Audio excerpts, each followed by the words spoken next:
3, 2, 1, and welcome back to Chasin' the Racing, episode 62. And we're joined with the lovely Dom the Bomb Herbertson. And how we're doing, Chrissy Rouse, everyone's favourite maths teacher. Not What do we know? What do we know, young'un? What do we know? Well, I'll tell you one thing, where I enjoyed coming down to watch a bit of racing for the first time this year down at Cadwell Park at the weekend. Good to see you out doing the business. Oh, dishing out some portions. Obviously, taking a few pages out of Michael Rutter's book there. Down at the CRMC meeting, first round of the year, and you were out.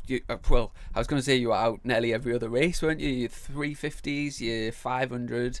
The big, was it a Yamaha? Yamaha, but that was a 500, but I had to enter the 850 class. But I tell you what, before we jump into the details of that, am I wrong, but is that the first club meeting that's happened in the UK? Was there not a few races just before lockdown?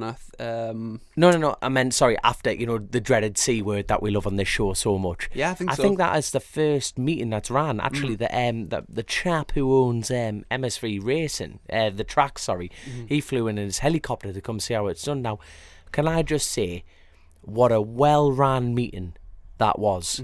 What did you make of it, Chrissy, before I get my opinion? Because you came down, spectated, and helped me out, obviously. Up until then, the even track days, you had to, when you got to the gate, you had to say like your name plus like your +1, and that was the only people that were allowed in. So they were very strict.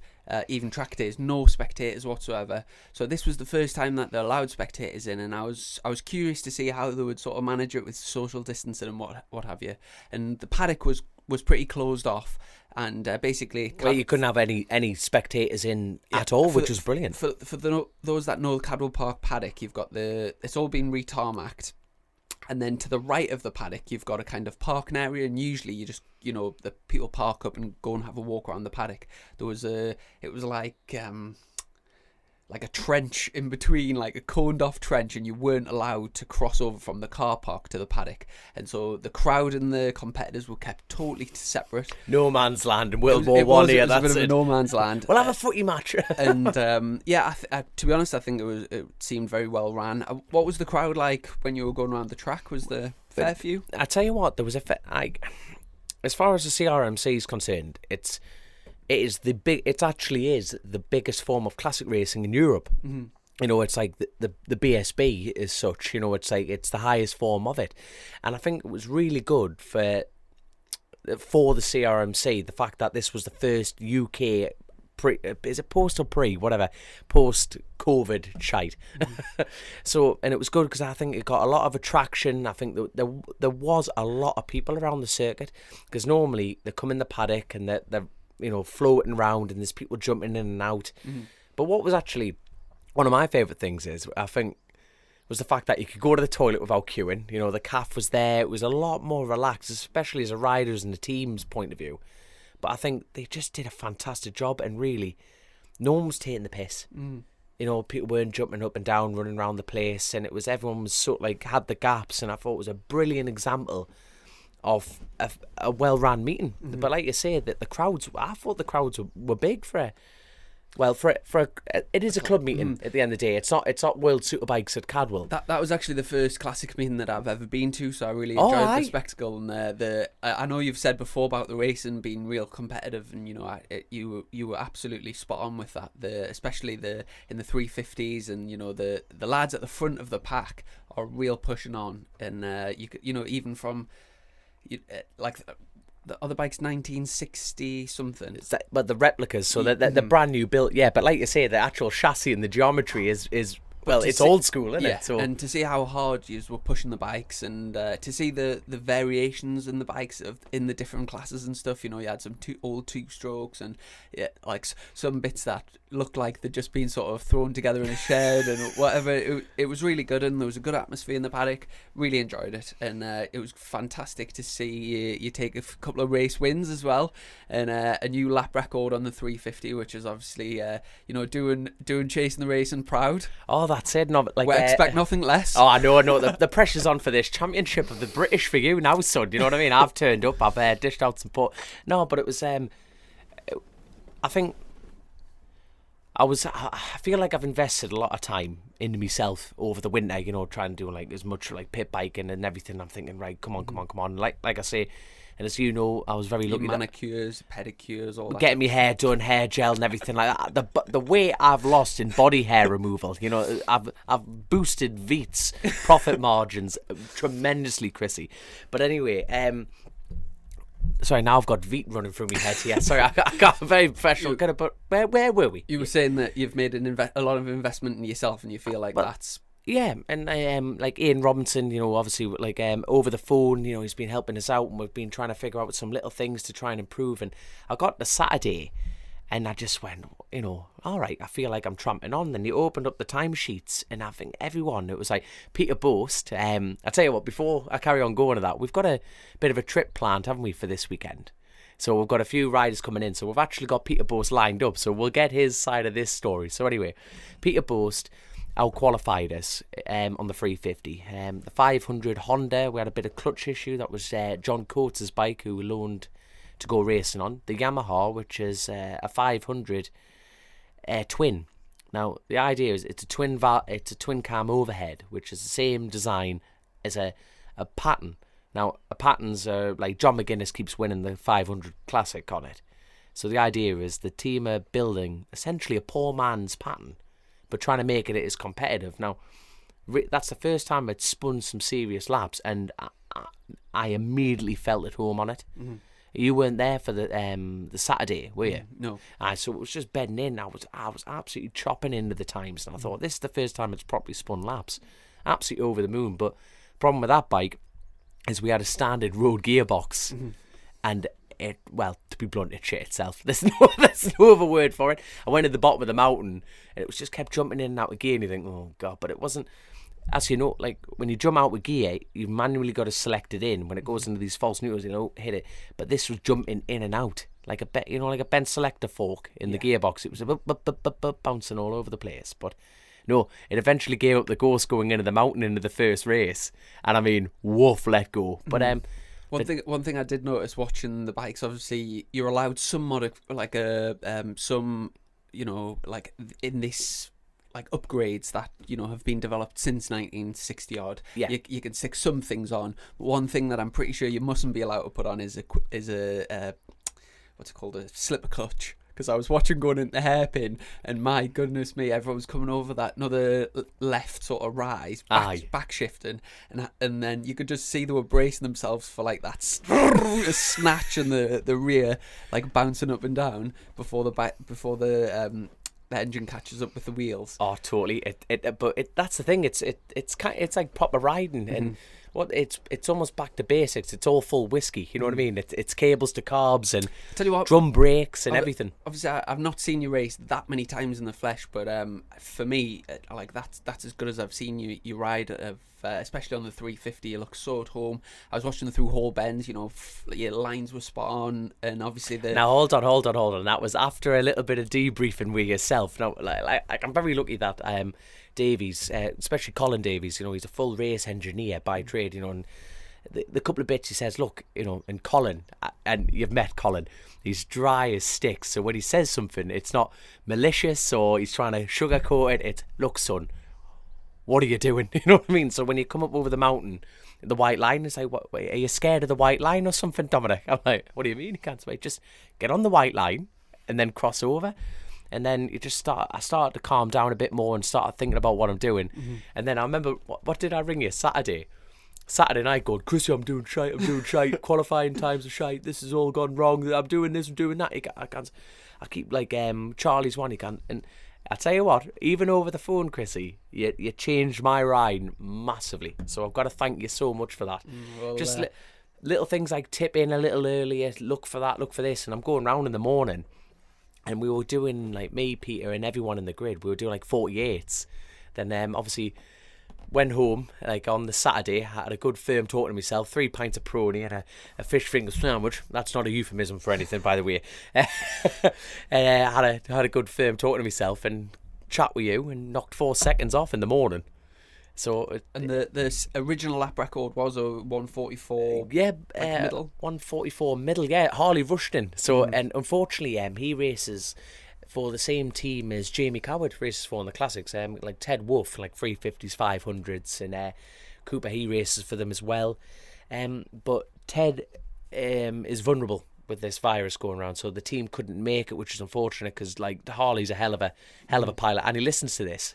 So, I'm out of the moon you weren't there. So his original lap record, so 1:44.5-ish, it got demolished to like a 43. Demolished. Oh, nicely put there. You banged a few 43s in, so it's not like you just pipped it by like a tenth or two. It was a good. Yeah, and the conditions, the conditions were good, and it was like even in the 500 race, I was putting in the same times as 500. Now, you've mentioned him before, and I didn't actually get an opportunity to meet him properly, but he was mentioned a few times on the pod. Philip Atkinson. Yeah. He was out racing as well. So he was absolutely hossing round there. Now, I kept saying, who's Philip? Does he listen to the show, do you know?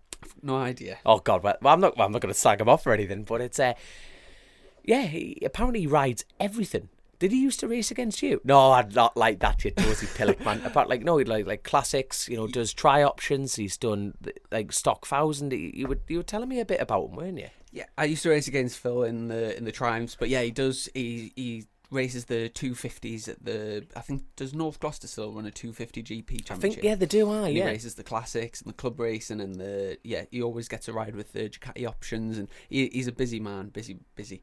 But I tell you who else I've seen when I was down there, a lad called Tom Haywood that I used to race against in the Triumph Triple Challenge. The 125 lad. He was smoking everyone in the 125s. He actually, the year that I started racing 675s, Tom actually won the opening race at Brands Hatch.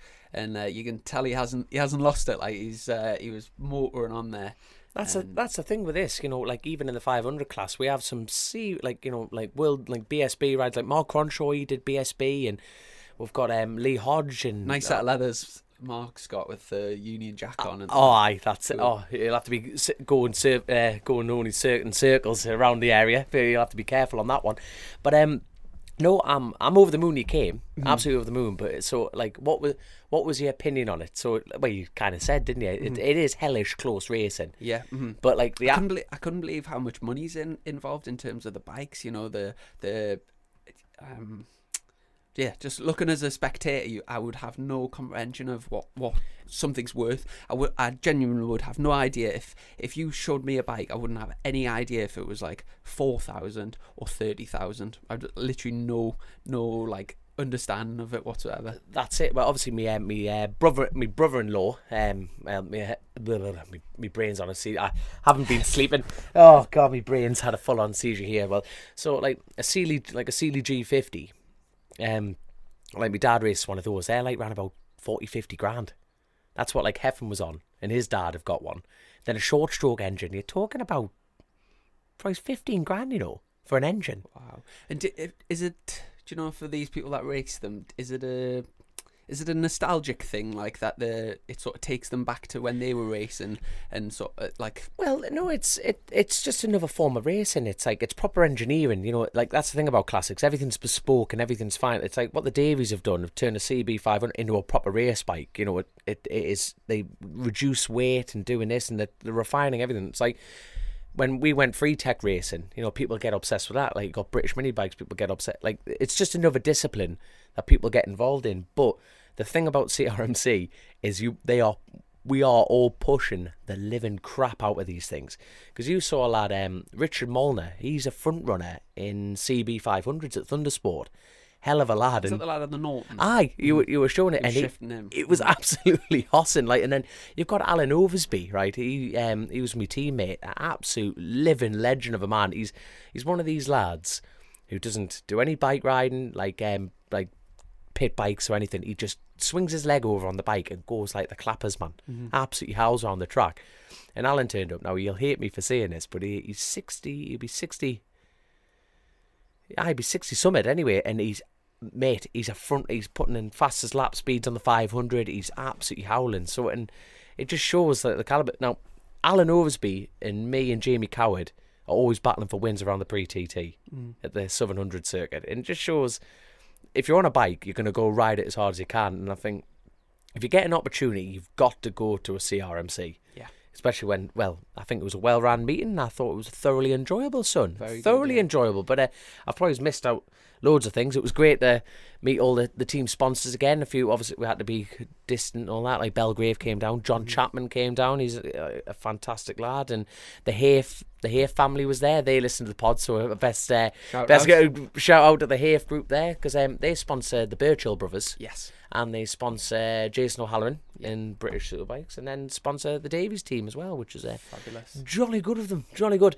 But yeah, speaking of teams and crack, let's what's going on here, young man? So what's the crack here? We've actually saved to the podcast to sort of announce it. So the official announcement you are listening to now. you are dun dun dun. Yeah, so obviously for those people that listen to the podcast, they'll know the situation that I've been in, whereby I was due to be racing for MSS Kawasaki in Superstock 1000 this year, and then after the coronavirus pandemic and everything, it basically wasn't financially viable to go. Oh yeah, chucking some big words from like Dominic it, here. That's it. To go racing this year. And so I was basically left without a ride for 2020, and obviously there's a guy called Ross Burridge who looks after the Kawasaki sort of racing. Yes, the Kawasaki racing coordinator, and I spoke to him to see if there was any other options, and if he could like sort of sort us anything else out. And there was, teams have got the riders sorted for the year. There was nothing really going. So everyone's squeezed. Yeah, everyone's squeezed at this point. And I think a lot of sponsors are struggling with, as it is, and people are looking to cut budgets rather than add extra riders on and stuff, which is totally understandable. Yeah.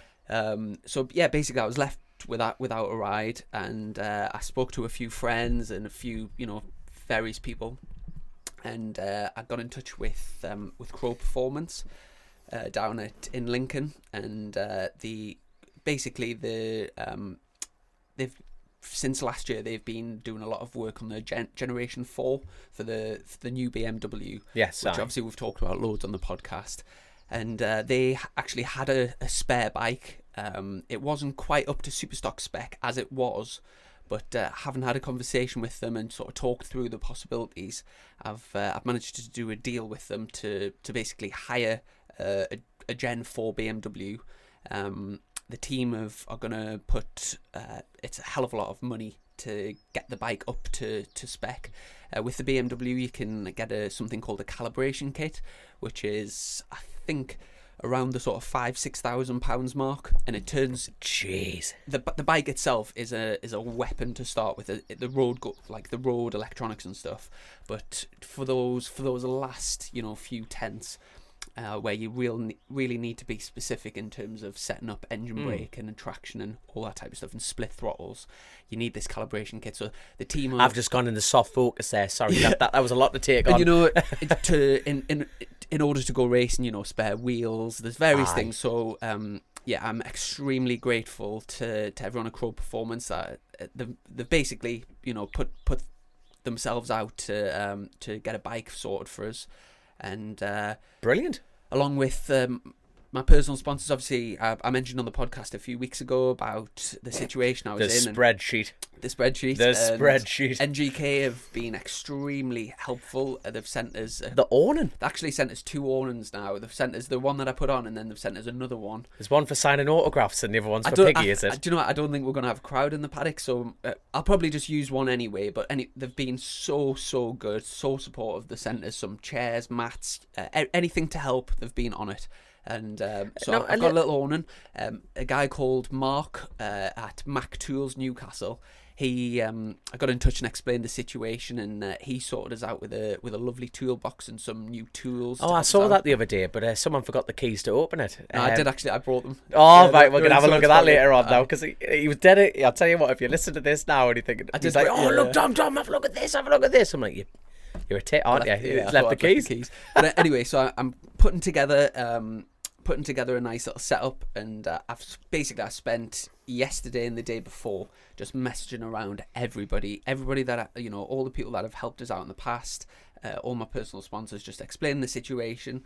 And obviously I'm very aware that different businesses have been hit really badly through coronavirus, so it's not a case of like expecting anything, but if they have been in a position to help, then the chipping in, and it's all. I haven't got one big sponsor, but it's as a as a group, lots of people putting in, relatively small amounts, and then we can go racing. So I got my spreadsheet sorted, and I was extremely touched by, obviously you've got your 130 group set. Is that how you're getting the money in? You're getting touched, are you? All right, there, Chrissy. I'm proud of you. I'm proud of you. Sell what you've got, son. You're a good-looking lad. So on your 130 group, a guy called Adam Parker put a message on. Yes, thank you very much, Adam. After the podcast, he put a post on just saying, explaining my situation and saying he would love to help out and asking us to send him his details, but he very kindly put it on the group page so that the other members has seen it, and I was absolutely blown away by the generosity of your fans. Well, no, that's it. But you see, I've actually changed the group name from the 130 Club to adopt a Geordie campaign. So it's like for £5 a week, you get a free T-shirt and a cuddly toy. I will just say so. But seriously though, before you jump onto that though, it's thank you so much to the 130 Club, because you need the help you need the help. Mm-hmm. You're a front runner, and you deserve the help, son. You know what I mean? I'm going to tear up here. I've had a Red Bull. I feel emotional, but you deserve the help, and I can't thank the 130 Club enough for doing that for you. Because they helped me and they're helping you. So I will just give a quick shout out to everyone that's helped out so far, because I'm very, very grateful. So from the 130 Club, Carl Parker, Anthony Rolls, Andrew and Sue Mapleson, they're from Australia. So did you know you had Aussie fans? Oh, I've posted them out. You should have seen the guy in the post office face going, "Where you want that, son?" Just get it in the box and send it. Richard Cook, Wayne Sherwood, Kathy Jones Parry, Julie Elstub, Lauren Aitken. Do not get any of these names wrong, mind. Adam They'll be hell Parker, on. Craig Arnold, Mark Livingstone, Steve Rushton, Steve Jacks.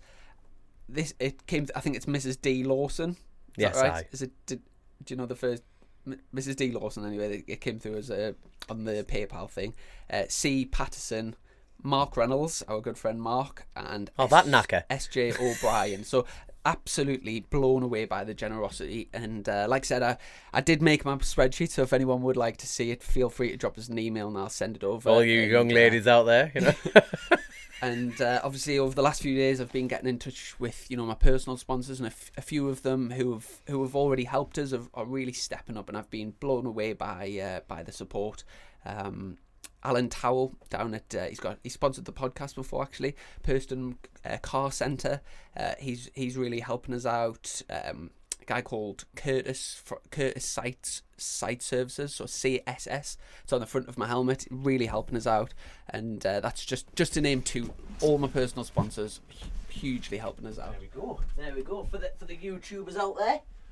Boom. The old helmet. That's it. Chrissy getting his helmet out on air again. There we go. Fantastic. So yeah, I'm really, really grateful. I had a blast out on the BMW the other day. I was about to say, what's the crack here then? What's testing? What's the plan? So what's going on? I'm booked in to do the BSB test at Donington, and that's on the 28th, and hopefully get out another once more before the start of the season. But it's been very sort of last minute. Obviously, usually you would get these things sorted in like November, December, and spend the months getting it done. I've really, to be honest, I've really put Phil and the team under quite a lot of pressure to get sorted for this year, because there's so much work to do in such a small amount of time. Yeah. But I'm incredibly grateful for what they've done for us, and it'll be a very modest setup. The bike will be in Crowe Performance colours, their bike, and it'll be a case of running out of a little awning next to Phil, and they're also running Matt Truelove on the Crowe Performance BMW as well, teammate as well. So although they'll be running out of a different awning, the bikes will look the same. Right. And with Phil's, Phil will be looking after us in terms of the electronics. Well, that'll be easy for Phil though, because you'll be both on the front row. So you're jotting in between and out of. Phil's put a hell of a lot of work in over the last, like I said, over the last year and a half with the new stuff. It was very complicated, and there was lots of teething issues last year. Yeah. But they've been working. He's always in contact with Germany, and sending data back and forth. And I've spoke to him, and he feels like it's in a real good place with the bike now. When I had a go of it, I just had the standard electronics, which, to be honest, I was blown away by. It's got a real cool little, on the left-hand handlebar, the spin dial. It's almost like a joystick, and you can go through the dash. The road going dash is unreal. you can literally do anything on it, and you could, as you're riding, you've got different maps. You can put different traction, engine brake and wheelie, engine modes, and then you can flick through them when you're riding to like back-to-back things. It's a super bit of kit, and I'm just so grateful that they've stepped in and helping us out. But although that's mega bit of kit, I am getting the calibration kit, which is the full whiskey. The bike, will have everything on. Aye. The lads at Crowe Performance have really, went all out with it, and I've hopefully got the tools to do the job. Fantastic. And I tell you what, like, you know how you're saying you put them under a bit of pressure, because we've got a lovely guest to announce coming up, haven't we? So we're going to take a bit more time off them. Well, so we're down at Crowe Performance now, and I thought perfect time to obviously announce the ride and get Phil, who, for those that don't know Phil, he's a larger than life character. When I first met Phil, he was 26 stone, I think, and he was racing a Gixxer 1000, and honestly, it looked like he defies we've mentioned it on the pod hundreds of times. This man defies the laws of physics. It looked like a mini moto. He shouldn't be that fast. And from that, he's lost a load of weight. He's started road racing. He's been he's almost at the 130, similar to, I think he's 129.9 or 129.8. He's slightly faster than me. Damn it. But for a lad of his size, he's an unbelievable rider. And obviously, he's running this business down here, Crowe Performance, which they sort of specialise in BMWs. Hold on, whoa, Jack. I'm just doing an introduction. I'll get them on. They specialise in BMWs, but they do also do other manufacturers as well. But they're like the go-to people really for work on the Gen 4, Gen 3, do all sorts of mapping. There's a dyno. I mean, you've just seen the brilliant facilities, workshop, state-of-the-art.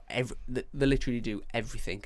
And I've used them in the past. I can't rate them highly enough, and I'm really happy that they've stepped in to help us. Without further ado, we'll grab Phil in for a quick chat, and and I'm really looking forward to the year. So thanks again for everyone that's helped out, and without further ado, over to Big Phil. So joined by the man himself, Phil Crowe. How are you doing? Yeah, not too bad. The new boss, Chrissy. The new boss. Pull the microphone towards you. Yeah, that can hear too much as it is. Yeah, we can hear you there. Well, I was just saying to Dom in the intro that I remember when I first met you, you were nearly twice the size of what you are now, and I think you were riding a Gixxer at the time, and at Cadwell Park, you were like back in it made the bike look like it was like a mini moto because you were that big, and I mean that must have been is about 10 years ago. 2008, 2000. So yeah, first time on a Suzuki was a K3, 2008. Then I switched to a K8 in 2009. Ran that through to 2010 before the BMW. But yeah, it would have been 26 stone. So 26 stone. Was it the case of, were you just like riding on the road and stuff, and then you thought, I'll have a bash on the Cadwell, or like how did it come about? I don't know. I should tell you the proper story actually, but oh no, there's no. You can say anything on this show if you want to go for it. Yeah, so it all started. So I'd always been into motocross for years and years, but I had a couple of years sabbatical from motocross, no money, how it was, and I was into Macau a bit, and I got banned from driving. That's how it started, and so I thought, right, I've still got to get about, need to get to work and what else. So what do I do? I buy a bike. While you're banned. Well, I'm banned. So I went down to a shop in Lincoln, purchased a bike in a dodgy name. On finance or outright? No, paid cash. I sold my car, so I had the money to buy the bike. Went in and bought a ZX9 C1, I think it was, one of them horrible things. And I was getting to work on it and tearing about at the weekends and everything, and started getting in a bit of bother with the police. So at this point, you've been banned, but did you even have a bike license prior to that? Yeah, I had a bike license. All right, I thought this is even getting better. I don't have a bike license, don't have a license, and then I'm just going for it. So I bought this bike in a dodgy name and had it hidden in the garage and just used it for essential needs. That's brilliant. So yeah, let's get a time frame on it. So what age were you at this point? So you've gone from what age were you when you got on a crosser? Like first got on a bike, what age were you? Young, like schoolboy, 7, 8 years old, yeah. Bloody hell. So and then you carried on going till, what age was your sabbatical? Yeah, so I motocrossed all the way through till, I don't know, late teens, and then had a few years sabbatical till like 21, 22, and then got back into the motocross, then got banned from driving, and then, yeah, so... See, Bloody hell, so you hit the tarmac late then? Yeah, Really late. 27-year-old, I think, when I hit the tarmac. Yeah, and then from that point, because you were fast then as well, even for your size. But with being that size, it's impossible to compete at the front with just the speed on the speed disadvantage on the straight. And obviously over the the last few years, you've fairly shedded the weight down as you've been becoming more and more competitive. And was it about 26 stone that you started? Yeah, so in 2007-8, I'd have been 26 stone. That was the very start, just doing a few track days here and there, and then my mate says, why don't you get and I'd been in bother with the coppers actually, so I was like, right, I need to get off the road, but I need some kind of fix. So I was like, what am I going to do? So my mate said, I'm off to do my ACU. Just one day randomly, like middle of the week, he goes, I'm off to do my ACU licence tomorrow. I said, all right, how do you do that then? He goes, you go down to Rugby to do this thing. I said, bugger it, I'll come with you. And that was it. And so straight away went from there. Next day I had a race licence, wondering what to do with it, and I was like, right, okay, we need to make this into a race bike, not knowing that a C9, a ZX9 C1 is absolutely no good for racing. So we've got some track fairings, put them on, ended up on a race meeting a couple of weeks later, and realised how bad the bike was, because you're cranking it over, grinding the engine casings on the floor, wore through the left and right engine casings, and there was oil pissing out the side of it, because I just ground them away. What club was this with then? That would have been Derby Phoenix. Derby Phoenix straight. Imagine trying to set a bike up for 26 stone though, like in terms of springs and stock road bike, an engine as wide as a lorry engine, and bloody, and I was just going around. It was just absolutely on the limit, grinding the engine casings out, and I wore through them. There's oil coming out the side. So a bloke who owned a breaker at up at Emswell said, I've got a spare casing back at the work. So he rushed back to his workshop, brought me another casing back up, and wore through that. So I was only first day of the meeting, and I'd worn through both two lots of engine casings. Lads are going through knee sliders and boots. He's going through literal engines there. So it was like, I ended up chemical metaling razor Stanley knife blades on the casing just to help it slide along to get us through the weekend. Yeah. And as soon as that weekend was over, like, right, we need to get rid of this. And then it went from, obviously I remember you going through Thundersport, very competitive in the GP1 class, winning races and being like a constant front runner. Is this in the first year? No. Because I'm just thinking, because we talk a lot about motocross and how it helps out. So was your transfer to tarmac, was it like, this is a piece of piss? It wasn't a piece of piss, it took a bit of getting into, but my biggest thing was getting on that ZX9 and not knowing if it was right or wrong. You soon realise when you go racing. So as soon as I got on a reasonable bike, I got rid of the ZX9 and got an Aprilia Milli, and that was a step in front of the ZX9. Yeah. Because they're a big lump of a bike as well, aren't they? So within a couple of minutes, I did like I think this would be about, I don't know, September time when I got rid of the ZX9, got the Aprilia and finished the season off it. Yeah. Realised that was no good, so the next season we come back with a K4 GSXR, quite a trick one, like decent engine and all that, and that's when I really made the transition. I was, just getting a decent bike under me, and within 2 meetings I was doing like 33s at Cadwell. I was about to say, lap times, because we'll talk that in detail later on, but your lap times are bloody astonishing. Considering you, as Chrissy's mentioned, you were a big lad. To be able to bang out them times is absolutely serious. What sort of weight are you now? So I stood here now, I'm like hovering like 18, so depend on the day, 18 stone, 17, so 10. It's still big for bike racing, but compared to what you were, it's massive. And what I was going to say is, obviously, you've doing all the club racing and stuff, and then you developed a love for road racing and started going over to the TT, Macau. What was your newcomer year for the TT? 121 point something mile an hour my first year. Was that a few years ago? Yeah, that was 2014 that year. When was your newcomer? That was my first time I went at the TT. No, I did the Manx at 13 on stock SV. My first TD was 2014, straight there. So did you do your newcomer things together? No, because you would have gone straight to the TT. So what was that newcomers like then? Because you would have done the Milky Quail thing and everything like that. Yeah, I did a lot of TT. Look after you, to be honest. When you go straight to the TT, that took us over for 2 trips over. But I had it hard that year because the newcomers were Hickman, Jessup, Well, Hold on, Jessup was in 2014 when he joined. yeah. So I was up against all them lots. So, Really? I thought Jessup... Sorry, A nice steady earth then. Oh, well, yeah. so I had no chance. I was thinking, hey, it might be in for the chance of the fastest newcomer. But if they weren't there, I would have got it like quite easily. But they just overshadowed us massively. Bloody hell! So you went from Thundersport. You've dabbled in like BSB and everything, haven't you? Yeah. So yes. So the transition to road racing really was like club racing, and then Paul Shoesmith. I was mates with him, and he goes, "Oh, why don't you come and have a go at road racing?" And I wasn't keen at the time. I was like, "You know what? It's not my thing. A bit dodgy. Thought it was dangerous and whatnot." He goes, "Well, come and have a go at This has come from a man who's got a band license. He went out, engine cases on the floor, welding Stanley knives to it. He thought, yeah, that looks a bit sketchy. That's some saying that minefield. Yeah. There you go. But you look from the outside looking in, you think he's mental, don't you? It's like, what the fucking hell are these lads doing? And so Chewy goes, "Come and have a go at the Northwest. It's reasonably safe, quite straight." And this, he goes, "You know what? What are you doing?" Trying to get that fly. This was 2012.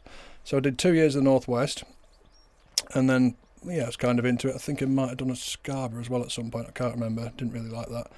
And then in 14 it was like, fuck it, let's go to the TT. I went to help John Ingram in 2012. Still wasn't convinced by it. 13, I think I went back again and thought, I had a ride round on a road bike, and I thought, you know what, I might have a go at this. And then in 14, that was it, was there. You've really stepped it up over the last few years as well with you're about 129 miles. Yeah, well, I like to say 130 because it's It's a sniff. 129.995, half a second off 130. Shut up, man. Yeah. So, okay, like what actually happened last year? You had a bit of a you see, from me looking at your TT, you have like.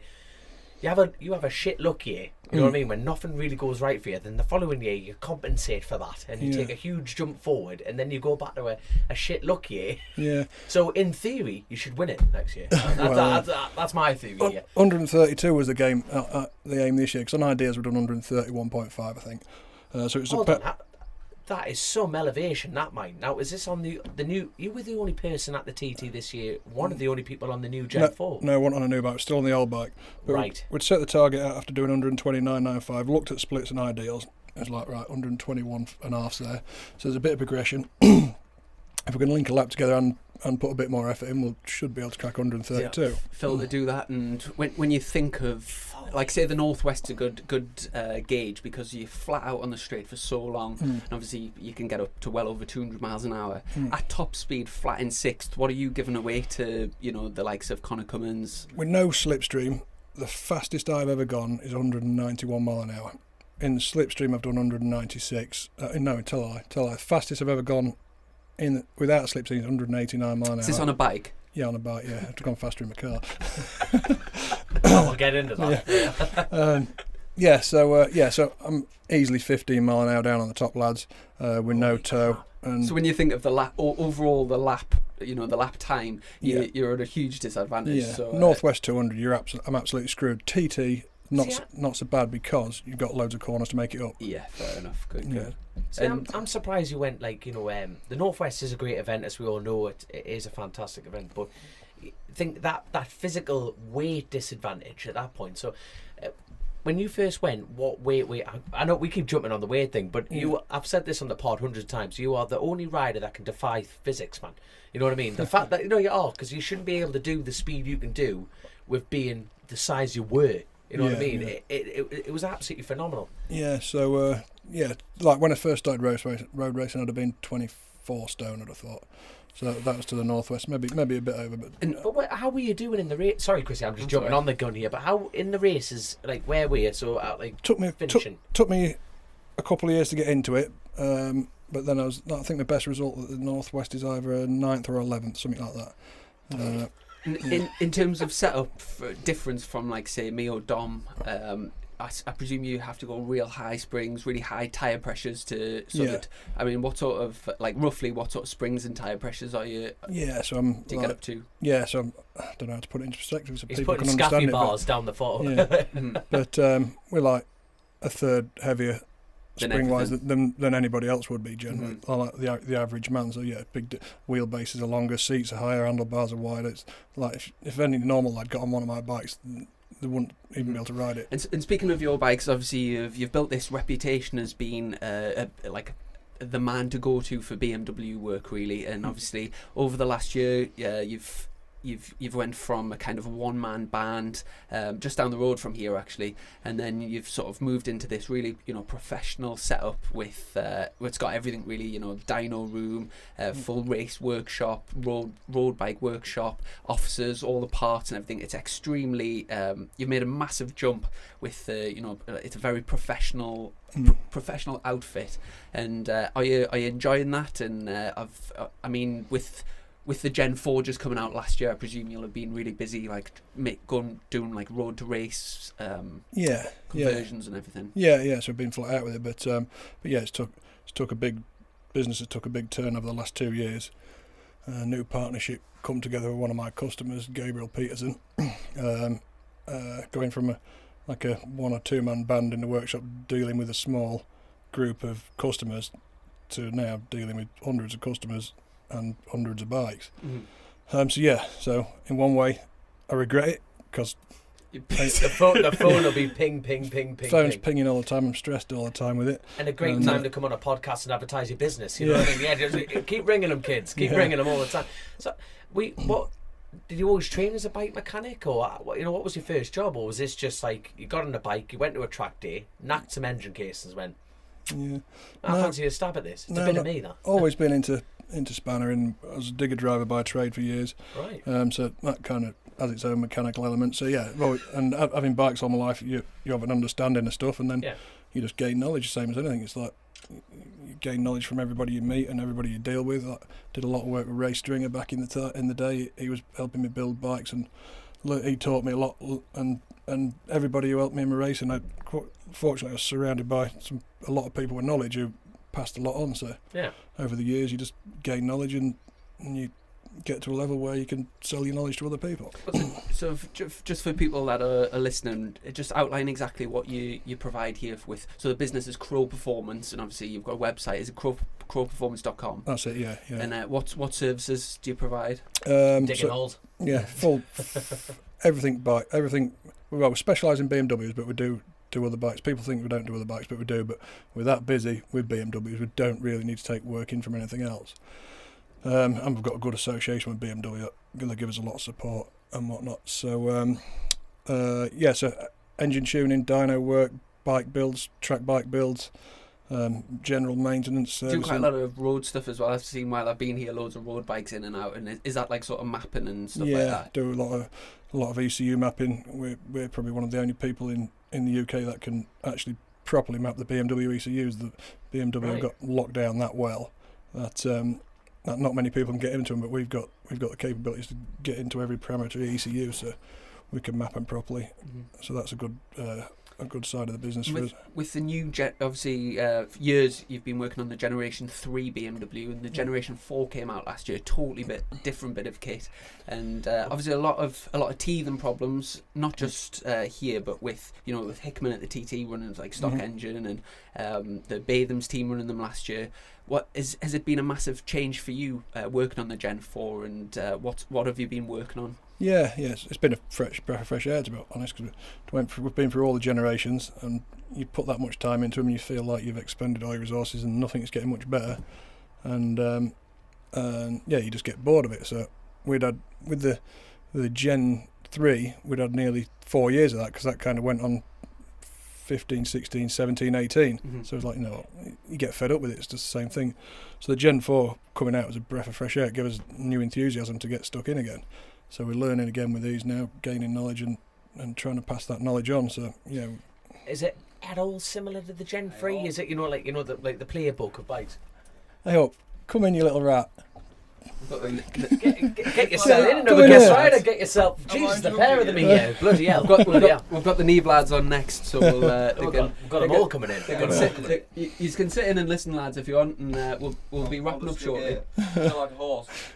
So obviously, looking forward to this year. You've got you're going to be doing a bit of racing yourself at various meetings, and we've got Macau as well for the both of you coming up at the end. What else are you doing this year? So I'm at BSB with 2 riders.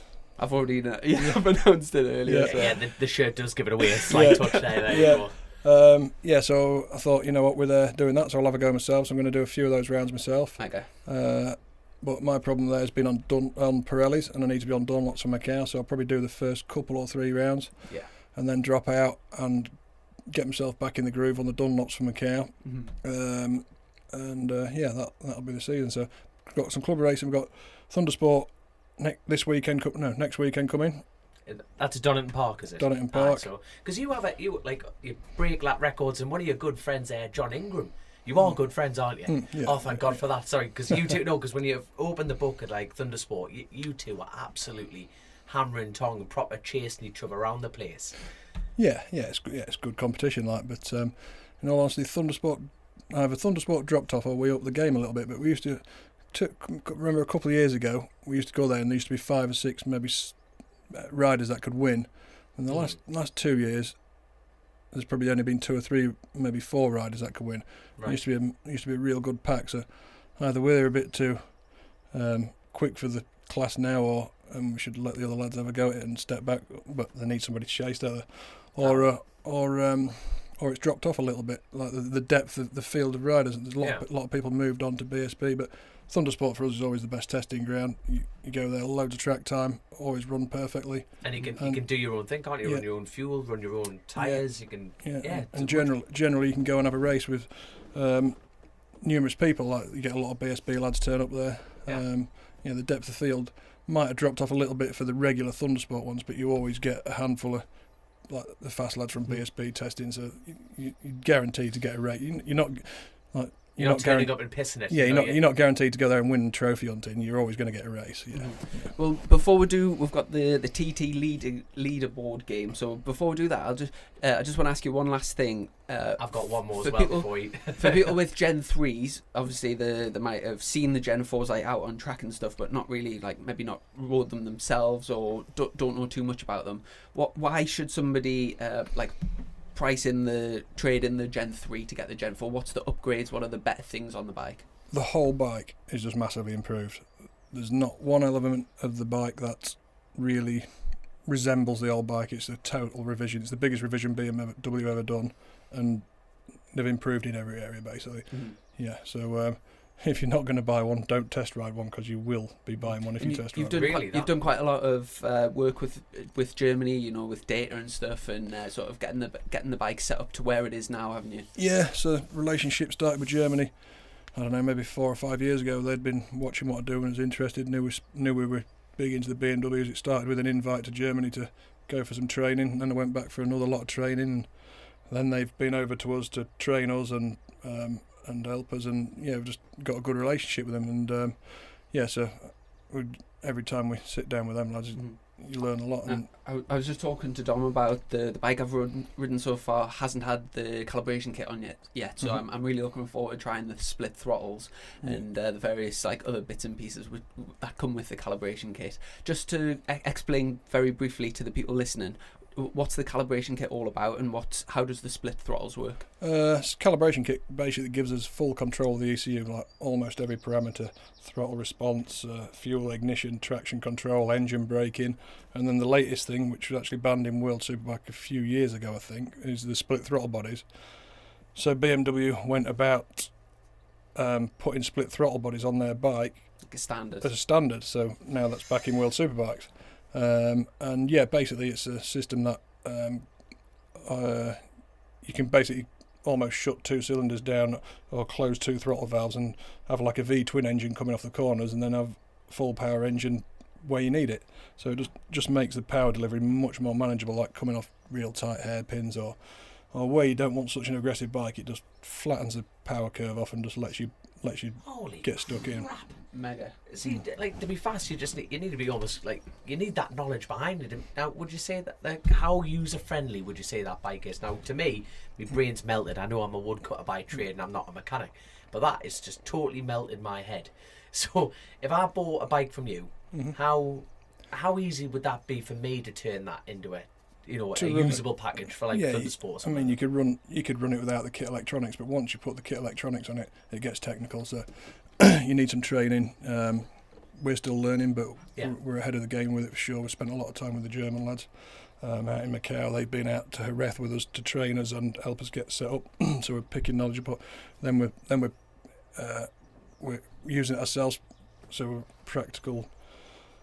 What do you say? We're testing it ourselves. Yeah. So when's the first time you had the Gen 4 out on track? So you were saying you were out TT gone on the Gen 3. Now, did you have the Gen 4 at Macau this year? Yeah, Macau. So I got it in September, and we started track day and racing September, October time. It might have been it might even have been August. So we were the first, other than the big teams, to get the Gen 4 in this country into race spec. So it was Hickman's lot and Tyco, Hickman's and Batham's. They all had theirs, and then we were the first team. Privateer team, really. Yeah, so we got a bit of a leg up off BMW and helped to source them, and so. But before you got beaten half to death with the unlucky shit stick again at Macau, how did the bike feel for you? Because that would have been your first. Was that your first proper race event? It would have been internationally wise. No, I did Thundersport at Cadwell, I think. You did Thundersport on it. So first outing on it, the electronics are all over the place. There's a lot of gremlins, and nothing was right by a long way. But I knew when I raced at Cadwell Park, I matched my personal best lap time within 10 laps. Holy crap! With fucked electronics and a chassis that wasn't set up. Holy crap! Here's another quick question. So you've gone from 26 clem to comfortable 18. How much has that knocked off your lap time? Not as much as you'd think. So right. I reckon it's probably given me a 2 3/4 at your average UK track. So when I was 26 stone, I knocked 3 stone off almost instantly, and that probably gave me about a second.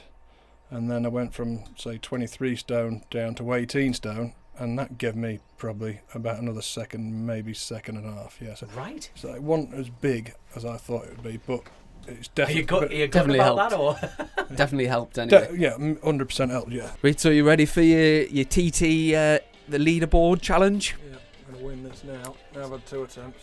2 attempts. We had a slight technical there with some battery failure, did you? So, but mind you, looking at the that first initial encounter of having a go at it, it was crap, Phil. I'm not going to lie, son. It was absolutely disgusting to be fair. Need to get the real bikes out, don't we? That's it. What's your favourite section of the TT course? Oh, you know what? Not the first section, because it's that fast. I'm about 10 seconds off the pace there. Press start. You know 10 what? seconds. Yeah. And you're still, you've got like on the paper your potential for 32, and you're 10 seconds behind. That's phenomenal. Yeah, here comes a valve. Boof. Oh, up. There you are, have some of that. Clutch snatched. What would your dream bike be to go around the TT on? Because you've rode for classic York Suzuki. Okay, that full-on Guy Martin moment here. This is good. So we're 12 into it. Here we go. So what would your dream bike be for around there? I don't know really. Just a real nice built superbike, like probably a full-on spec superbike BMW, I guess. Have you got one of those? Because you've got 2 different bikes, haven't you? You've got the stock 1000 and you've got the superbike. No, I haven't got a superbike yet. Not in. I'm still waiting for a superbike engine, but we're never going to have a full-blown superbike because we just haven't got the bloody budget. But we'll just have like a hybrid superstock bike with a fast engine in it. That's kind of what the aim is. Oh, Jackie! I nearly saved that. No, you didn't. You've just wiped out Lee Johnson. There you go. Does BMW still do the Alpha Racing engines, the sort of blueprinted superstock engines? Yeah, so Alpha Racing and BMW are actually 2 separate entities. Yeah. BMW do their own in-house engines, and then Alpha Racing do their version as well. Even though they work together, there is there is. And am I right in saying, have you formed a partnership with Alpha Racing now? Yeah, we're like. We're supposed to be asking them inappropriate questions. These are all deadly serious. Here we are. You. I hate this game. It does nothing for my confidence. Playing this, man, it's absolutely mental. But it won't do very good if we went to the TT and rid like this, would it? Well, that's the thing. That David Todd's like the top 10 in the world playing this. I tell you what, if you play, but he's like averaging 130. What's the average speed is nothing like an actual representation of it, though. It's like 140 odds and stuff like that. Yeah. It's something ridiculously fast. There you go. I like it in the gutter. Go on then. Who's your favourite rider you race against? Favourite rider? Yeah, who do you most get along with? Because there's a cracking photo of you and Lee Johnson. You hold them like a parrot. So go on, who's your? You know what? I don't really know. Who's the most I have a laugh with some of the Irish lads like bloody. So there's Dave O'Johnson. Me and him spend a lot of time together. He's a legend, Dave. We've got a little bit of a gang that we go out on the piss when we get chances. Me, Dave O'Johnson, and Derek Shields and that. They're all good lads. All wild, absolutely wild. But Derek shit. I tell you what, there's a fair few stories that we can't see on the pod. That right. my boys get a right good spanking over. Then we drag Sweeney in every now and again, but he's a bit straight sometimes. He thinks he needs to behave and that. But if you get a few beers down, it all comes to the front, doesn't it? It all comes to. Who's the wildest lad on the drink? Got to be Derek Shields, isn't it? Like, remember last year when he got kicked out of the club in Macau, and so he went up the street and nicked a ladder, climbed up through the back window of the nightclub and come down the back staircase and got back in the nightclub. I've just thought that camera needs to turn around. It needs to turn around, all right. Well, I think that about does us, and I know we've brought you out of the workshop at a very busy time at the moment, and thanks again for what you're doing for me this year. Really appreciate the help, and I'm looking forward to we've got 6 rounds, it's like half a season really in it. Yeah. But really looking forward to getting out on the Gen 4, and the bike looks great, and looking forward to getting out, trying the calibration kit. Yeah, let's get stuck in. It might be ready for the first round. Get out of here. Get stuck in. So thanks for joining us on the podcast, Phil, and we'll catch up with you soon. Right. Cheers mate. Cheers.